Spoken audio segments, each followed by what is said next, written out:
అత్యంత పవిత్రమైనటువంటి తిరుమల తిరుపతి దేవస్థానానికి సంబంధించినటువంటి లడ్డూ విషయంలో ఏ రకంగా రాజకీయంగా దాన్ని వాడుకున్నారు అన్నటువంటిది కూడా మనం చూసాం.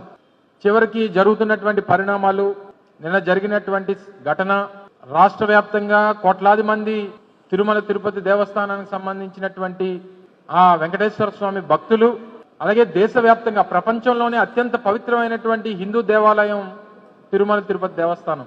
దాదాపు రోజుకి 80,000 నుంచి 1,00,000 మంది భక్తులు దర్శనానికి వచ్చేటువంటి అతి పవిత్రమైనటువంటి దేవాలయం. మరి ముఖ్యంగా ముక్కోటి ఏకాదశి అంటే ఉత్తర ద్వార దర్శనం చేసుకోవాలనేటువంటి తాపత్రయంతో లక్షలాది మంది భక్తులు ఆ రోజు అత్యంత పవిత్రమైనటువంటి దినంగా భావించి వచ్చేటువంటి సందర్భంలో చూసుకోవాల్సినటువంటి, చేయాల్సినటువంటి ఏర్పాట్లు తిరుమల తిరుపతి దేవస్థానం కానీ రాష్ట్ర ప్రభుత్వం కానీ చేయలేక ఏ రకంగా విఫలమైందో అనేటువంటి దానికి నిన్నటి ఘటన ఒక నిదర్శనం అని చెప్పి సందర్భంగా తెలియజేస్తా ఉన్నా. మీ అందరికీ తెలుసు, అనేక దశాబ్దాలుగా తిరుమల తిరుపతి ముక్కోటి ఏకాదశి వైకుంఠ ద్వార దర్శనం అంటే సహజంగా ఏ రోజైతే ముక్కోటి ఏకాదశి ఉంటుందో ఆ ఒక్కరోజు మాత్రమే అవకాశం ఉండేది.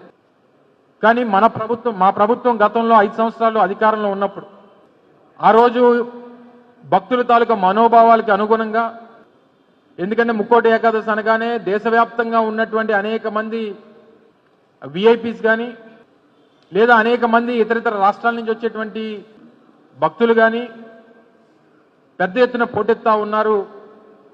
ఈ అవకాశం అందరికీ దొరకట్లేదు. ఈ యొక్క సాంప్రదాయాన్ని కనీసం 10 రోజులన్నా వైకుంఠ ద్వార దర్శనం మనం అవకాశం ఇస్తే కనీసం 10 లక్షల మంది కన్నా మనం ఆ వైకుంఠ ద్వార దర్శనం చేయించుకునేటువంటి దానికి అవకాశం కల్పించేటువంటి వాళ్ళం అవుతామని చెప్పి హిందువుల తాలూకా మనోభావాల్ని, భక్తుల తాలూకా మనోభావాల్ని ఇవన్నీ కూడా పరిగణలో తీసుకొని 10 రోజుల పాటు వైకుంఠ ద్వార దర్శనానికి అవకాశం కల్పించినటువంటి ఘనత గత ప్రభుత్వంలో జగన్మోహన్ రెడ్డి గారి నాయకత్వంలో తీసుకున్నాం. ఏ ఒక్క రోజు ఏ ఒక్క సంఘటన కానీ, టోకెన్లు జారీ చేసేటువంటి విషయంలో కానీ, భక్తులకు సౌకర్యాలు కల్పించేటువంటి విషయంలో కానీ, వచ్చినటువంటి భక్తులకి ఇబ్బంది పడేటువంటి విషయంలో కానీ ఏ ఒక్కరు కూడా ఇబ్బంది పడకూడదు అనేటువంటి ఉద్దేశంతో అనేక జాగ్రత్తలు తీసుకొని కార్యక్రమాలు చేసినటువంటి సందర్భాలు మీరు చూశారు. కానీ వారు అధికారంలోకి వచ్చి 7 మాసాలు పూర్తయింది. తిరుమల తిరుపతి దేవస్థానాన్ని రాజకీయానికి వాడుకున్నారు. లడ్డూ వ్యవహారాన్ని రాజకీయానికి వాడుకున్నారు. లడ్డూ విషయంలో దేశ స్థాయిలో, ప్రపంచ స్థాయిలో హిందువుల మనోభావాలతో ఆడుకున్నారు. చివరికి ఏ రకంగా చంద్రబాబు నాయుడు గారు, కూటమికి చెందినటువంటి నాయకులు అబాస్పాలయ్యారో చూసాం. ఈ లడ్డూ ఏదైతే పవిత్రతని మంటగలిపేటువంటి ప్రయత్నం చేశారు. చివరికి ఏ రకంగా వారు దేశవ్యాప్తంగా, ప్రపంచవ్యాప్తంగా అబాస్పాలయ్యారో ఇవన్నీ కూడా మనం గతంలో చూసాం. ఈరోజు జరిగినటువంటి ఘటనకి, ఈ చనిపోయినటువంటి 7 ప్రాణాలకి ఎవరు బాధ్యత? వైఎస్ఆర్ కాంగ్రెస్ పార్టీ ఇది ప్రభుత్వ హత్యలుగానే భావిస్తుంది అనేటువంటి విషయాన్ని ఈ సందర్భంగా మీ ద్వారా ప్రజలకు తెలియజేస్తా ఉన్నాం.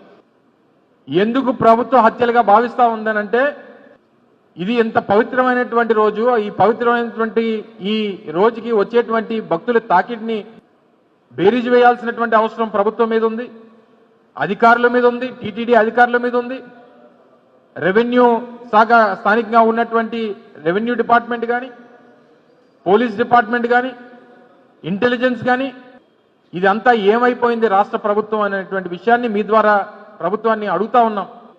మీది నిర్లక్ష్యమా, లేదా భక్తులు ఏమైపోయినా పర్వాలేదు అనేటువంటి అభిప్రాయమా, లేదా ఇటువంటి ఘటనలు ఎప్పుడన్నా జరిగినా మళ్ళీ జగన్మోహన్ రెడ్డి గారి మీద తోసేద్దాం అనేటువంటి మీ తాలూకా ఉద్దేశమా?